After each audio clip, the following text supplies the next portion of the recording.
السلام عليكم ورحمة الله وبركاته.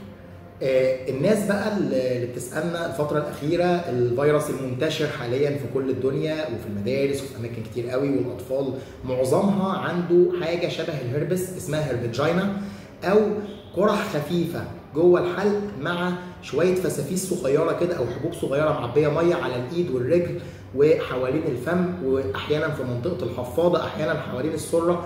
ايه هو ده يا جماعه؟ ده فيروس منتشر اصلا بيبقى موجود مع التغيرات الجويه كل سنه، اسمه كوكزاكي. وده بيعمل لي حاجه اسمها متلازمه اليد والقدمين، متلازمه اليد والفم والقدمين لانه بيجي في الفم كمان. وده حاجه لا تدعو للقلق خالص، بس للاسف هو بينتشر بسرعه جدا لانه فيروس تنفسي. زي ما قلنا، ايه هو الكوكزاكي؟ ده عباره عن فيروس تنفسي، عدوى تنفسيه ممكن تيجي عن طريق العطس او التنفس خلال طفل معدي من طفل تاني، حد عيان باس طفل. عشان كده احنا بنقول ممنوع بوس الاطفال خصوصا الرضع خالص يا جماعه، لان فيروس زي ده في اطفال رضع مع قرح في الفم جوه، اكيد الطفل مش هيرضع كويس، ممكن يدخل في مشاكل كتير جدا احنا في غنى عنها.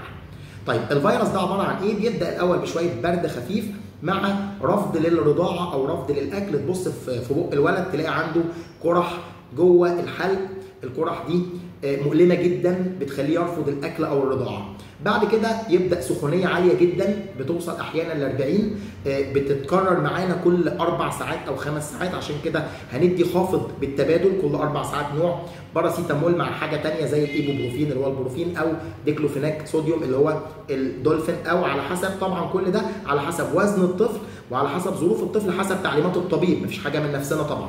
والكمادات باستمرار مع استحمام الطفل، لان ده بيقلل الحراره اللي هي ممكن تسبب تشنج حراري للاسف لو عليت عن ال 40.